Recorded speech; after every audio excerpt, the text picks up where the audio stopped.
Oh well. So this week's Parsha is Parshas Kedoshim on page 657. So Herbie, I guess you're gonna know it well. I expect you to be giving the class. Okay, so Parshas Kedoshim, page 657. That's Vayikra 19, chapter 19, verse 1. And it begins, Hashem spoke to Moshe saying, "Speak to the entire assembly of the children of Israel and say to them, you shall be holy, for holy am I, Hashem your God." And the commentaries discuss, what does that mean? What does being holy mean? What's the meaning of that? Nice. And Rashi says that being holy means keeping away from these forbidden relationships, or relations, I should say, that were mentioned and at the end of last week's Parsha. And that is holy, and that's very, we call it very bediktik. It's very particular that it's keeping away, which means that's more than not violating the commandments, but it means putting up boundaries to ensure that we don't violate the commandments, that not having opportunity or just being to overcome temptation is something that's kind of random. It's something that could happen, could not happen, but to put up boundaries to ensure that we don't violate these prohibitions. So that is, that's being holy. And that's how Rashi understands the mitzvah. And he comments that wherever in the Torah you find that the Torah mentions a boundary, keeping away from forbidden relations, that it always mentions holiness in regard to that. So that's how Rashi interprets this mitzvah. The Ramban, though, understands it differently. The Ramban says that we've seen all these different prohibitions. We've seen prohibitions about who we have relations with. We've seen even prohibitions and when we could have relations, and we've seen prohibitions against what we could eat, what we could drink. But outside of those prohibitions, things are permitted, meaning that if two people are halachically compatible, there's no incestual issues with their relationships, they could have relations constantly throughout the day, and there's no prohibition halachically. And if food is kosher, we could eat it and eat it and eat it and eat it as long as it's kosher, with very little bounds.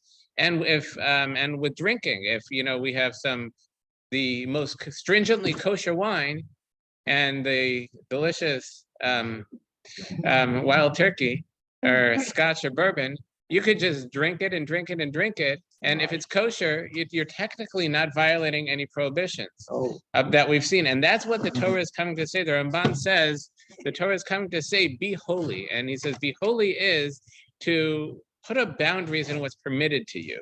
He calls the danger that I mentioned of being a novel versus a Torah. It's being a glutton, and he would usually be seen as like a disgusting person. But it means someone who's completely overcome by their physical desires, and someone could do that within the bounds, within the restrictions of the Torah.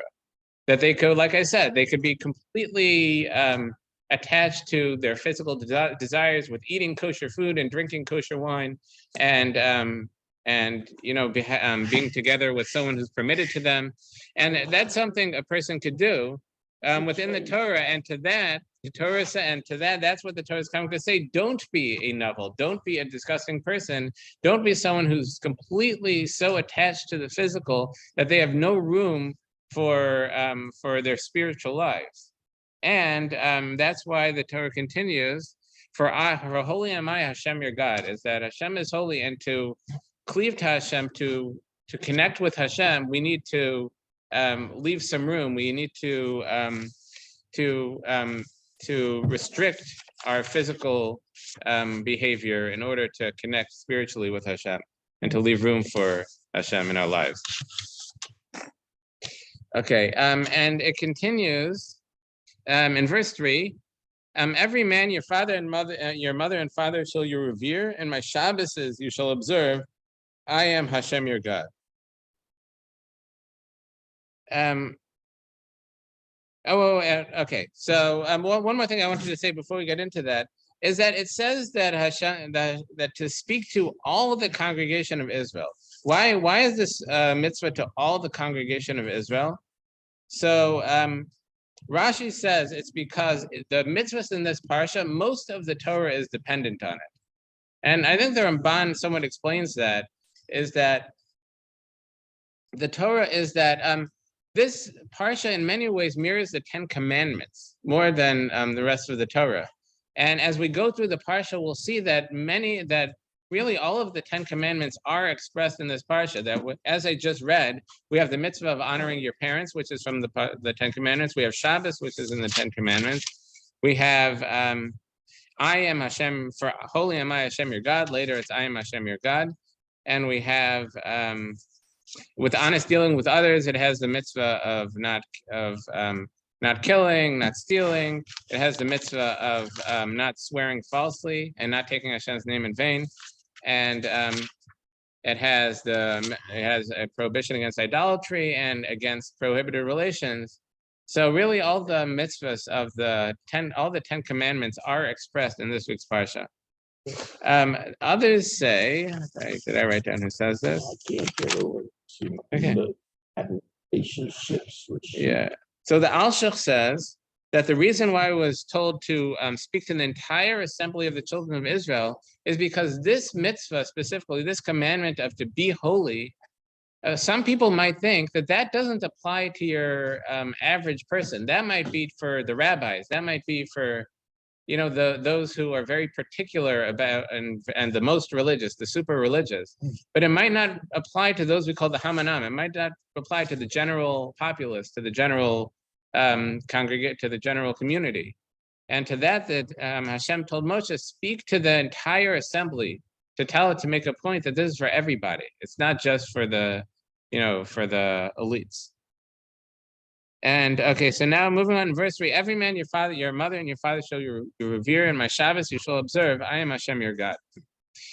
So first of all, it says your mother and your father. It says your mother before your father. In the 10 commandments, it says that a man should honor their a man should honor their father and mother. So why does it switch the order here? So our sages say is that in the 10 commandments, it says about honoring. That's about like giving them, acting positively, giving them respect. So the Torah knows that naturally a person respects their mother or gives honor to their mother more than their father. That very often there's a more positive relationship between the two because, as our sages say, that the mother usually is the one who deals, and when she disciplines, it's with words. Whereas many times the father is the one who's who's called on to apply the corporal punishment. So when it comes to honor, a son might honor the mother more. So it's supposed to say honor your father and your mother. That the father you have to pay special attention to. And whereas in this week's parsha it says revering, that means to fear, to have awe of them. And there, since the father is more often the one that one naturally reveres, so it puts the mother first to say, make a point of revering your mother. And then it continues, my Shabbos shall you observe. So we mentioned that the Ramban says that many mitzvahs in this parsha reflect the 10 commandments. And in the 10 commandments also, it has honoring your father and mother and Shabbos together. But here it's in the same verse, just going straight in, do this and this, honor your parents and keep the Shabbos. So our sages say that this is telling us that if a parent tells tells their child to violate the Shabbos, we are not supposed to listen. And one may think that you are supposed to listen because there's a mitzvah to honor your parents. And here the Torah is saying, no, that the honoring your parents does not come at the expense of the mitzvahs in the Torah. But it specifically picks the mitzvah of Shabbos as the example that we would not violate if a parent told us to violate it. And why is that? So the Klayakar says that it says this here because there are 3 mitzvahs. Our sages say that there are 3 partners in the creation of a person. Those 3 partners are his mother, his father, and Hashem. And there are 3 parents, really. There are 3 partners in his creation. That the parents are partners in his physical body, and Hashem gives him his neshama, his soul, gives him his life for that physical body, and whatever the neshama is, it gives him his soul to the physical body that's provided by his parents together. And so first of all, you have the 2 against 1 within that group. You have the 2 parents and Hashem. But here the Torah is saying that your mother and father shall you revere, and my Shabbos is you shall observe. I am Hashem your God. And I'm sorry. Yeah. So the Klayaka says that Shabbos. What is the mitzvah of Shabbos about? It's the mitzvah of Shabbos is testimony that we say in the Ten Commandments. We say in Kiddush that Hashem created the world in 6 days and rested on the 7th. We say Ki sheishes yomim asa Hashem shmayim v'asaretz v'vayom hashvi shavas v'nafas. That Hashem created the world in 6 days and rested on the 7th, and that's what observing Shabbos is about. That we're acknowledging and testifying that Hashem is the creator of the world. So if a parent is telling a son not to keep the Shabbos, essentially what he's saying is that don't give that recognition, that don't acknowledge that Hashem created the world, and in a sense saying there are only 2 partners in your creation, not 3. Meaning he's taking Hashem out of the equation in the creation of the world and in the formation of him, and to that the Torah is saying that that's not the case, and in fact Hashem created everything, including his parents. So just the parents are also obligated in Hashem's honor, where Hashem's not obligated in their honor. So Hashem is a partner in their creation, and therefore we have a mitzvah to honor Hashem. And I heard a story somewhere along those lines of someone went to a rabbi and said, I don't want my child to keep the Torah. And the Torah says that there are 3 partners in creation. There's the father, the mother, and there's God. And me and my wife don't want him to keep the Torah, so 2 should overrule 1. We're the majority. And the rabbi answered that, in fact, since Hashem was also a partner in your creation, so half of you and half of your wife is also, or even let's say a third, is also from Hashem. So you have a third plus whatever it is, that when you do the math, it comes out that God is the majority in the equation there. Of course. Even he created everything. Yeah, he created, and that's what Shabbos is about. That Shabbos we're acknowledging. The cons, the ifs, the ands, the buts, and like I said, that's what Shabbos is about. Shabbos is acknowledging that Hashem created the world, so that trumps the part that your parents have in your own creation. So moving on, but other than that, other than when a parent tells you to violate the Torah mitzvah in the Torah, we have a commandment to honor our parents and to revere our parents. Revere means to listen to what they say, not to do different. You could. Yes. And moving on in verse 4, do not turn to the idols and the molten gods, shall you not make for yourself, I am Hashem your God. And here the Kleyakar says that that's a continuation. We just said that to acknowledge the 3 parts and the 3 partners in our creation and in our parents and in Hashem. And now we're saying those are the only 3 partners. There are no others. So do not turn to idols and molten gods. Do not make for yourself, I am Hashem your God. Don't look for other partners in your creation. And on page 659, there's a mitzvah to, when we bring offerings, when you slaughter a feast offering to Hashem, you shall slaughter it to find favor for yourself. On the 3rd day of slaughter shall be eaten. On the next day, and whatever remains until the 3rd day shall be burned in fire. Rashi says this is about intent, meaning that when you slaughter it, you have to intend to eat it in its proper time, and it's prohibited to slaughter it or to sprinkle the blood on the altar with intention to eat it the wrong time. Okay, where am I? And this word, this line, the end of the verse, to slaughter, to find favor for yourselves. I say this actually make an interesting. They derive from here that literally that means it should be intentional. You should slaughter it with intention, and the intention can mean that you're doing it as it says to find favor with Hashem and to offer it to Hashem. They say that the slaughtering has to be intentional, and not that like if you're busy with something and the knife happens to run across the animal's throat. You know, like you're talking to somebody, you're holding the animal down, even if you're ready to slaughter, you're holding the animal down, you're talking to somebody, and then like, oops, and you had slaughtered it accidentally. That's disrespectful to the animal. when it's disrespectful, but it's whatever it is, it's not, that is not the mitzvah of slaughtering, and that's an invalid offering. If it's not with intention, yes, that's usually true. Okay, so moving on, in verse 9, when you reap the harvest of your land, you shall not complete your reaping to the corner of your field. That means that as they would plow the field, the mitzvah was to leave over the end of the field for the poor. So, they would go in rows across, back and forth along the field. And before they got to the end of the field, they have to leave a portion of it unharvested. And that was a portion for the poor. Any poor person could come in and take from that grain or that crop. No, this was not a 10%. The Torah actually, in the morning, in the blessings on the Torah that we say in the morning.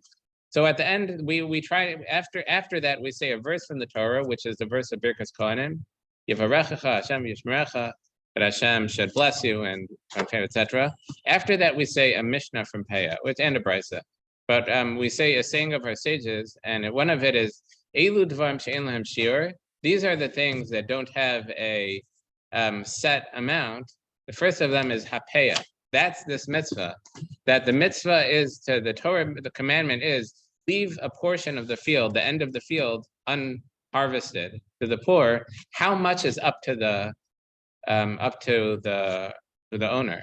But I think there may be a rabbinic amount. I do not remember. But according to Torah law, if you let one row of stalks at the end of the field, that technically fulfilled the mitzvah, but that's not obviously not the ideal performance of the mitzvah. Like a quarter or something? It wouldn't be like a quarter. It would be, it would be maybe a 68. It would be not a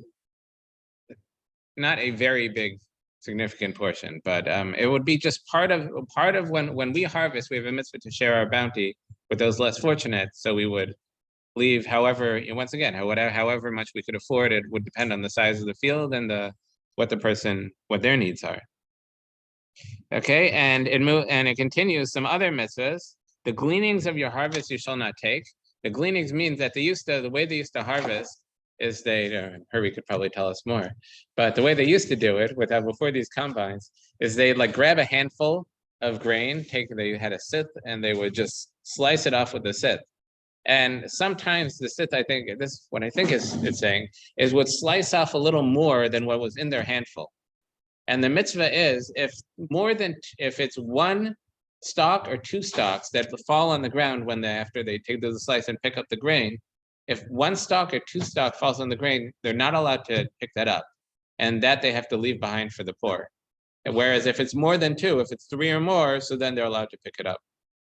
But this is for each swipe of the scythe. Yeah, so over at the harvest of the entire field, you might have a significant amount of stalks of grain left behind for the poor to pick through. And in fact, we're coming up on Shavuos. We're counting towards Shavuos. Last night was 19. Yes, thank you. And please remind me afterwards to count for everybody. I forgot it 4 times. Oh, yeah, so I can make the bracha for you. But yeah, so in the book of Ruth, which is traditionally read on Shavuos, we don't read it here in Shul, but it's in many, I would say most shuls, they read the book of Ruth on Shavuos, and part of the story in the book of Ruth is that she was impoverished. She was a convert and came to the land of Israel with her mother-in-law Naomi, and she had nothing. And she went into a field and was taking these gleanings, these stalks of grain that were fell from the scythe. And Boaz, who was the owner of the field, the leader of the Jewish people at the time, noticed her, that she was very modest, and he was impressed by her. Right. And he ended up marrying her, and they had a child, and that was the grandfather of King David. So Boaz keeping this mitzvah actually led to the birth of King David and Mashiach. But moving on, so the gleanings of your harvest you shall not take. There's also a mitzvah that after they bundled the grain, they would remove it from the field. So if they left behind 1 or 2 bundles, they would also have to leave that for the poor. They weren't allowed to take it for themselves. So if it continues, you shall not pick the undeveloped twigs of your vineyard, and these are like misshapen clusters of grapes. and the fallen fruit of your vineyard you shall not gather. For the poor and the proselyte shall you leave them. I am Hashem your God. And the Ibn Ezra comments that this is mentioned here right after the mitzvah of a peace offering to Hashem to find favor before Hashem, to tell us that just like when we would bring an offering, we'd bring an animal as to the temple or to the tabernacle. That's something that brings us close to God and finds favor in the eyes of God. When we give a gift to the poor, when we give tzedakah, we give charity to the poor. That's also like an offering, that it brings us close to God and helps us find favor in the eyes of God. And it's really a funny thing that it's specifically the gifts to the poor, because when we talk about giving tzedakah, give charity, that can mean we tend, I think, to separate it into two different areas. That there's charity that, like, the shul is having a fundraising drive, or they're having a fundraising drive for the mikvah or the school. One of the institutions in the institutions that help us with our Jewish lives. And there's the charity that somebody comes around and he's destitute and needs money for he needs money for himself, needs money for the poor, and the ones called those get a lot less respect than the people who are collecting for an institution. You could have a great rabbi come in from Israel who's collecting for his yeshiva, and they give him a place by the front wall of the shul out of respect, and everybody stands up when he goes over to them. And then you have the guy who walks in with a change in his hand, shaking it in everyone's ears, trying to get someone to give him a few dollars. And that's the tzedakah that we're talking about here. This is what we're giving, not to the institutions. This isn't the donations to the tabernacle. We're talking about just providing food to the poor, providing food for the destitute. And the Torah is telling us that that's comparable to bringing a shlamim, bringing an offering in the temple. Okay, so now moving on in verse 11. And now we're moving on to, after we spoke about, leaving behind, giving what we own to the poor. Now it's dealing honestly with others in business. So in verse 11, you shall not steal, you shall not deny falsely, and you shall not lie to one another. The Rambam explains these three mitzvahs. The stealing is taking something from someone that's not ours, taking something from someone that's theirs. The deny falsely is when someone tells us that we owe them let's say they say, I lent you money and please return it, or I left something by you, please give it back, and we deny it. We say, no, I didn't. And then the lying, you shall not lie to one another. The lying, the Rambam says, is referring to after when he takes us to court and the court requires an oath, that's swearing falsely. And then in verse 12, it says, you shall not swear falsely by my name, thereby desecrating the name of your God, I am Hashem. The Rambam says that's referring to a general oath, like someone who says, I swear the following, and whether it's swearing about the past, that I swear the following happened, and it's really not true, or I swear the following I will do the following. They say that with an oath, and they don't do it. That's the prohibition mentioned here. And like I said, these are all things that mirror the Ten Commandments. So the Ten Commandments are reiterated in this parsha. And on page 661, you shall not cheat your fellow, you shall not rob. A worker's wage shall not remain with you overnight until morning. That's interesting that the cheating is very similar to the workers withholding the workers' wages. But you shall not cheat your fellow, I say to say, is actually referring to withholding, just ripping someone off. You get someone to work for you and you don't pay them. And that's the cheat your fellow. And then a worker's wage shall not remain with you overnight until morning. That's even delaying payment. And there's a mitzvah in the Torah that if we owe somebody, if let's say someone does work for us and it's time to pay them, just to tell them that I would need to go to the ATM, I'll pay you tomorrow instead. Says if you owe him that money right now, that's prohibited. And it's a mitzvah in the Torah to pay him on time and not to make him wait overnight for the payment, especially a day laborer. That could be their food for the night. That could be their dinner. And they might go to sleep hungry because of delayed payment, even if it's delayed one day. So moving on, in verse 14 on page 661, you shall not curse the deaf, you shall not place a stumbling block before the blind, you shall fear your God, I am Hashem. So our sages say that it's prohibited to curse anyone, not just a deaf person, but a deaf person can't hear you. But it's still prohibited. It's, you know, it's not about him, it's about you, that you can't be someone who's cursing other people. It's not about the impact that it makes on them. And in verse 15, you shall not commit a perversion of justice, you shall not favor the poor, and you shall not honor the great. With righteousness shall you judge your fellows. This is referring to a judge. And I think it's the Klayakar explains this. He understands commit a perversion of justice. And he brings also that later in the Parsha, we'll just skip a little bit just to see the comparison. And on page 665 at the bottom, verse 35, page 665, verse 35, this is chapter 19, verse 35, right? Yeah. It says again, Metric, very good. added par. You shall not commit a perversion of justice, the exact same expression, in measure of length, weight, or volume. You shall have correct scales, correct weights, correct dry measures, correct liquid measures. I am Hashem your God who brought you forth from the land of Egypt. So we have the same exact expression when it's referring to judgment, being a judge and not favor the poor or not honor the great, and when it comes to weights and measures, you're a storekeeper. And I say to say that when you have a storekeeper who's weighing out, who's weighing out produce, so he becomes a, he's like a judge in that moment. He's like a judge, and if he's dishonest in his weights and measures, and back then they used to have balance scales.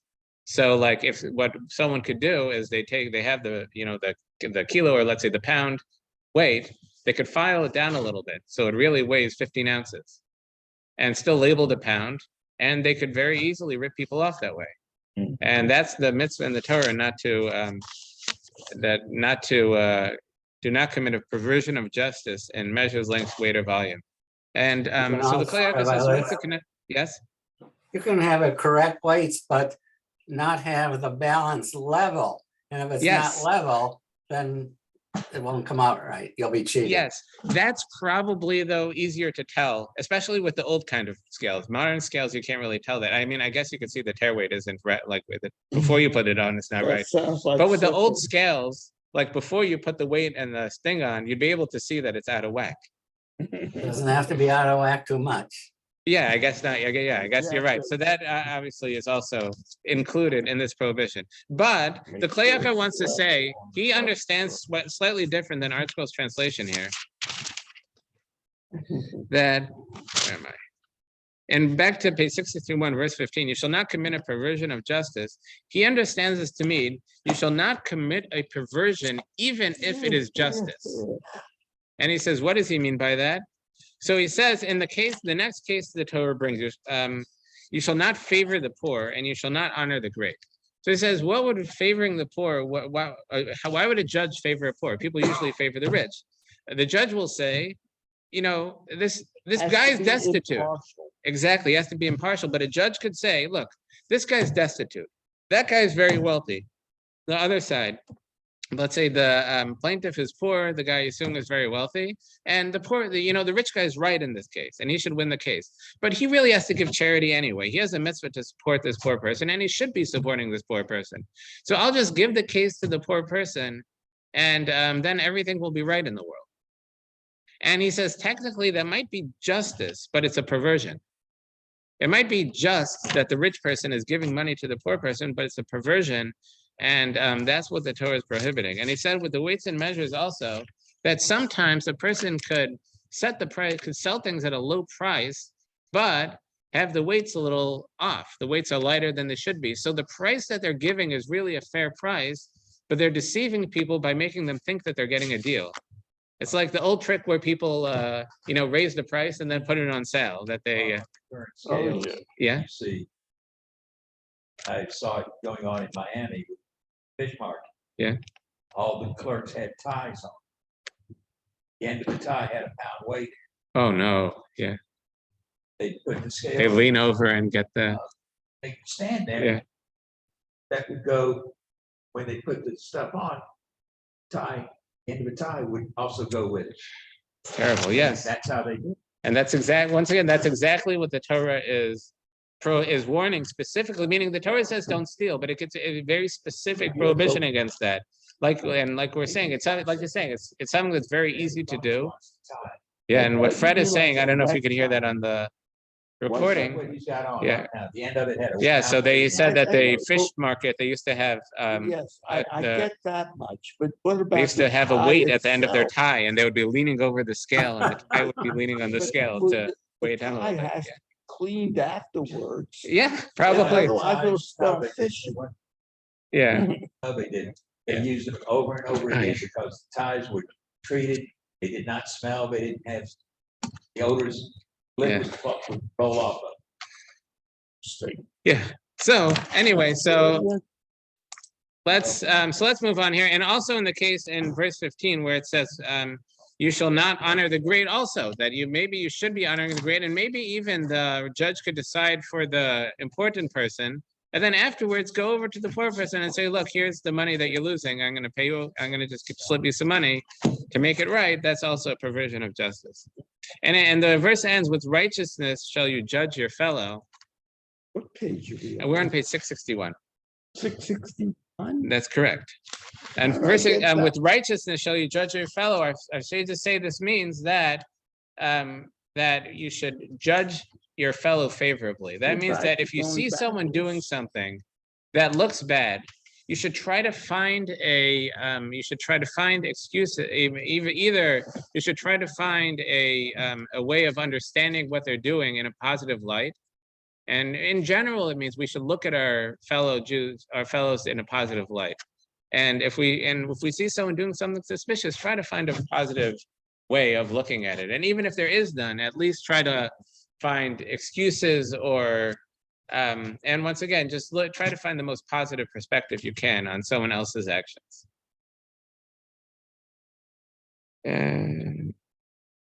Okay, and then in verse 16, you shall not be a gossipmonger among your people. That means don't speak ill of others, and especially it means don't cause friction amongst people. And the example that our sages give is that if you hear somebody, let's say, speaking negatively about someone else, don't go running to that person and say, you know what that guy said about you? And unfortunately, that's something that's so common nowadays, especially on in social media. They tag somebody, like someone said something about somebody, they tag them. They like send it. Look at what he said. And that's a prohibition in the Torah, just to cause friction and cause a lack of peace amongst your brothers. It's a terrible thing. And you shall not stand aside while your fellow's blood is shed. We have a mitzvah that if somebody is in trouble, there's a mitzvah in the Torah to intervene. We're not allowed to look away. There's a mitzvah to intervene. There's no, like that's their problem, and like let them deal with it.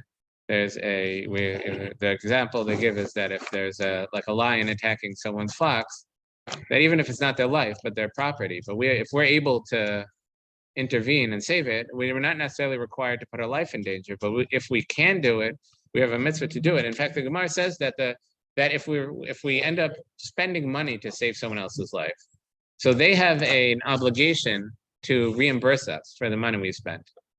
So an easy example: if someone has a life, a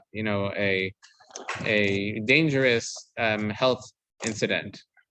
Someone collapses in Youll. So, someone calls the ambulance, and they take, nowadays with insurances and whatever, and later billing, this wouldn't be, but someone says, I take responsibility, just take him, I take responsibility for the cost. So, so that person, whoever it was who was taken, has an obligation to reimburse whatever costs you have, but at the same time, you have an obligation to do that, to do whatever it takes to save their life. And like we said, to save their property as well. And you shall not, in verse 17, you shall not hate your brother in your heart. You shall reprove your fellow and do not bear sin because of him. And these are two very connected things. Is that if someone's doing something that's wrong, you should let him know. But it has to be in a loving way. And that's the beginning. Do not hate him in the heart. That when rebuke comes from anything other than sincerity, it's a very dangerous thing, and it just causes hatred. Meaning, if you don't like somebody and you tell them off, they know that. But if somebody really has love for their fellow and is worried about what they're doing, and you can see this even outside of the Torah, that like if someone's doing something that's dangerous for their health, so someone could go over to them and let's say you're a doctor and that person should not be doing what they're doing because it's very damaging to the health. Let's say somebody has liver disease and you see them over drinking. So if you don't like the guy and you're like, stop doing that, so that that puts them off. But if you really, if you're sincere about it and there's no hatred in your heart for them, and you're approaching them because of your concern for them, they could feel that, and they might be receptive, might not be receptive. But if you're sincere, that means something.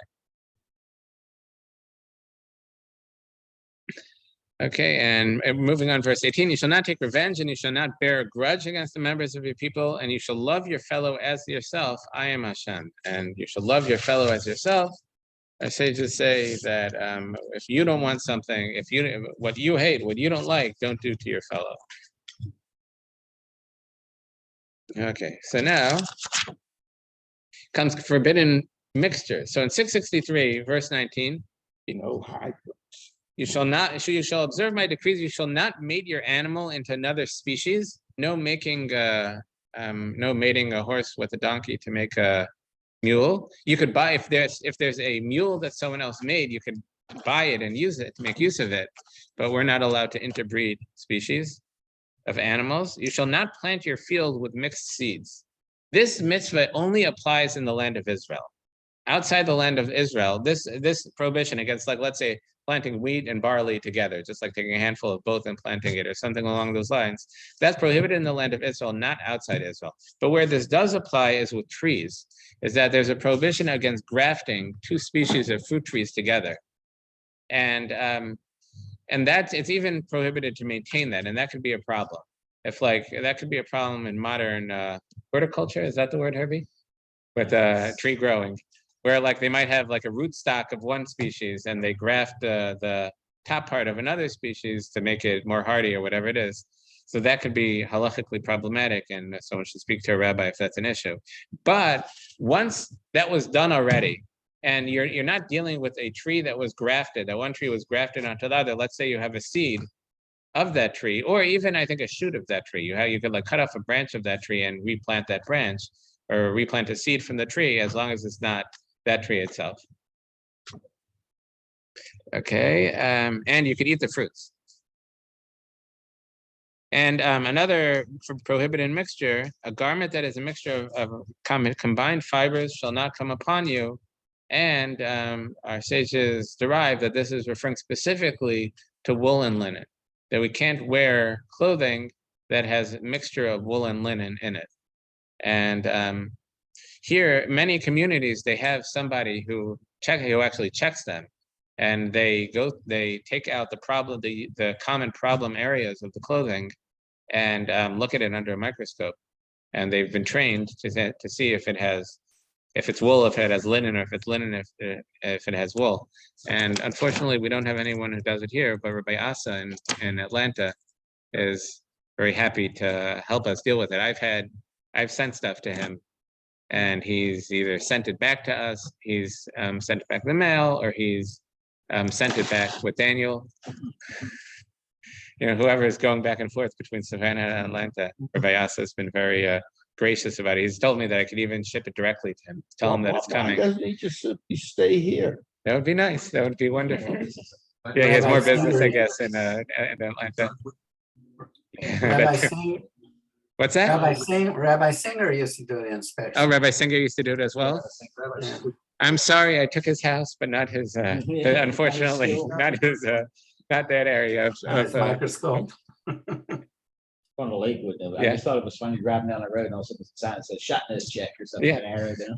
Yeah. In Lakewood, they actually, a lot of the clothing stores have somebody there who can check it. They even have in the dry cleaners. You might be able to send it to dry cleaner or the tailors. You send it to the tailor and they'll also check it for shotness. Okay, so that's this mitzvah. we'll skip. The next one is about it's a very technical case. A man has relations with a woman who's a half slave, half free. That's a very technical case. Now in verse 23, when you come to the land, you shall plant any fruit tree. You shall treat its fruit as forbidden. For 3 years they shall be forbidden to you. They shall not be eaten. In the 4th year, all its fruit shall be sanctified to laud Hashem. So there's a tradition that this prohibition is even in outside the land of Israel, for the first 3 years. And the Ramban explains the idea of the 3-year break is that usually when we have something, we want to give from it to Hashem. We want to, when we have something new, we want to do a mitzvah with it. And this is true with that in the yearly crop, we bring the first fruits to Jerusalem. And but in this case, he says with a fruit tree, usually when a tree is planted, the first few years of production, the fruits are not that good. It takes time for the fruits for the tree to be able to produce fruits that are appropriate to be brought as an offering to Hashem. So we wait 3 years, and then after 3 years, when the tree is ready, so we bring the fruits there's a mitzvah to bring in the 4th year, that the fruits have to be brought to Yerushalayim and eaten there. It could be redeemed, but that 4th year, the mitzvah is only in the land of Israel, not outside the land of Israel, the Rambam says. And what they would do in Israel now, I believe, is that you could redeem it. So even then, it's hard. Sometimes you have a big orchard. It's hard to bring all the fruits of that year. It could be truckloads and truckloads and truckloads to bring it all to Yerushalayim. It could rot on the way. So what you could do is take its value in money and transfer. You make a transfer of the holiness from the fruits onto the money. Now the fruits you could eat, and you bring the money to Yerushalayim, buy food there, and eat that food in Yerushalayim. And now they would I think they use a minimum amount of money and just apply the holiness to that money, redeem it. Okay, moving on in verse 26, you shall not eat over the blood. What exactly that means, there's a Gemara that has like a list of many, many, many possible understandings. One of them is that you shouldn't eat an animal while its blood is still flowing, meaning that after you slaughter, or while it's still moving, after you slaughter an animal, so it could still be, like the slaughtering is done, but the slaughtering is just like you cut the trachea and the esophagus, and immediately its brain is cut off. It loses all the blood, its brain is cut off. It's not getting any signal, but its heart might still be beating, and you shouldn't eat from the animal while that's still going on. There are other understandings as well that you can't eat the meat of an offering before the blood is sprinkled on the altar, and there are many other laws they derive from this. Okay, you shall not indulge in sorcery. You should not believe in lucky times. That we shouldn't be like going looking for omens, and like you see a black cat, oh no, something bad's going to happen, I'm not going to go to work today, or like like what's that? Yeah, every day, lots of black cats. Yeah, like if you're like you open an umbrella inside and it breaks a mirror or whatever it is, like to go looking for omens and like the bad, this thing's lucky, this thing's not lucky. You shall not round off the edge of your scalp, and you shall not destroy the edge of your beard. That means not to shave the sideburns completely off, and to not shave our beard with a razor. Yeah, the bowl, and yeah, I think the Ramban says that that's what the priests used to do. That the pagan priests would like put a bowl on their head. I think monks used to do this too, and just like shave all around. And we're prohibited in this. And in verse 20, you shall not make a cut in your flesh for the dead, and a tattoo you shall not place upon yourself. I am Hashem. And a cut in that they used to, part of their mourning, pagan mourning, used to be that they would actually cut themselves, like make gashes in their skin, and that's prohibited to us. Okay, do not profane your daughter to make her harlot, and don't let the land become lewd and be filled with depravity. So my Shabbos shall observe, my sanctuary shall you revere, etc. Do not turn to the sorceress of Ovos and Yedonim, which are divining the future. These don't try to divine the future with these like magical methods. Do not seek to be contaminated through them. I am Hashem your God. In the presence of an old person, you shall rise. You shall honor the presence of a sage. You shall fear your God. I am Hashem. And as we said before, I'll just in verse 33, when a proselyte dwells among you in the land, do not taunt him. The proselyte who dwells with you shall be like the native among you, and you shall love him like yourself. Okay. For you are aliens in the land of Egypt. I am Hashem your God. You shall not commit a perversion, injustice in measures, length, weight, or volume, like we were taught, like we were discussing earlier. And this is length is, in like measuring land out. Weight is weight as it sounds, and volume is amount. You shall have correct scales, correct weights, and that might be as who was saying, Richard, was that you? About that scales could be off too. That you have to have correct scales, you have to have correct scales, correct weights, correct dry measures, and that's another thing is that like you go to the store and ask for a gallon of something, they bring out or ask for a bushel, they'll bring out their bushel basket and measure it out. So if your bushel basket is a little too small, that would also be a violation. Yeah, our scales like Department of Agriculture. Yeah. Somebody out and with the box with actual metal, with iron, whatever it takes. Yeah. Scales. Yeah, they have the department. They don't they have the Department of Weights and Measures that like certify the scales, right? You shall have correct scales, correct weights, correct dry measures, correct liquid measures. I am Hashem your God, who brought you forth from the land of Egypt. You shall observe all my decrees, all my ordinances, and you shall perform them. I am Hashem. And here it's saying that, meaning, and that's Hashem connects himself. That meaning it's something that's very hard to catch. Then once again, they didn't have that back then, where like the Department of Weights and Measures necessarily, and but it's saying, I am Hashem your God. I know what's going on. Interesting. Yeah.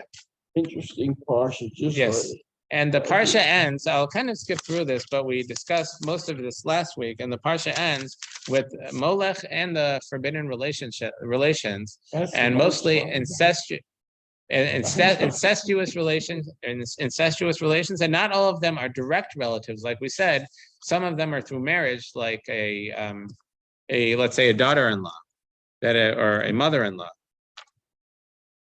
And even after that previous marriage ends, so let's say if a man marries a woman and they get divorced, so the Torah prohibits marrying her sister.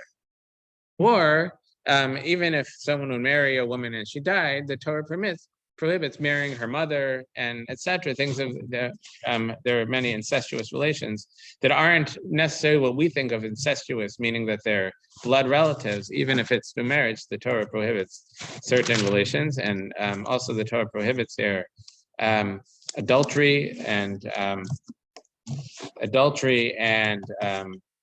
bestiality and homosexual relations and what am I missing there? I think that's pretty much covers it. And it concludes in verse 22 on page 671, you shall observe all my decrees and all my ordinances and perform them. Then the land to which I bring you to dwell will not disgorge you. Like we said last week, that the land of Israel is holy in the same way that if someone swallows something that doesn't agree with them, they vomit it out.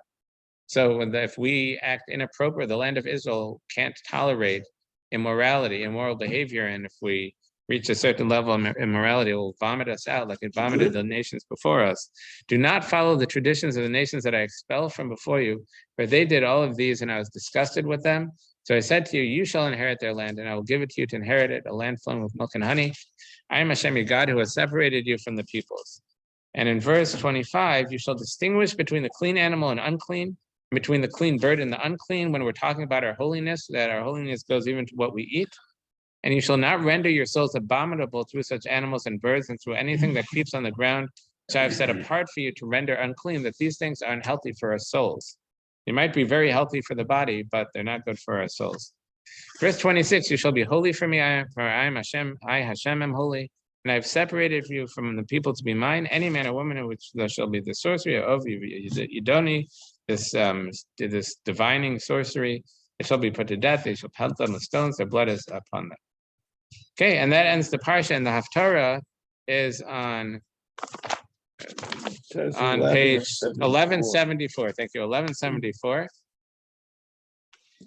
And talks about how we did not live up to this and how we were not holy.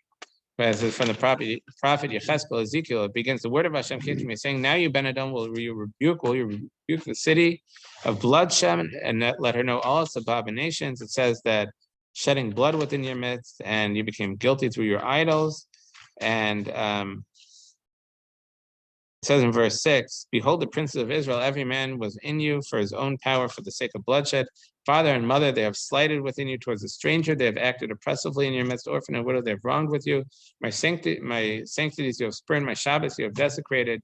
Talebearers were among us, etc. It continues through pretty much through the mitzvahs in our this week's Parsha, how we violated all those mitzvahs and we lacked the holiness that we're commanded to act with. And as it says in verse 10, a father's nakedness he uncovered within you. A man would commit abominations against his neighbor's wife. A man would defile his mother-in-law, these relations that are prohibited in the Parsha. They took bribery within you. They didn't judge appropriately. And now behold, in verse 13 on page 1175, I've pounded my hand because of your robbery that you have committed and because of the bloodshed that was in your midst.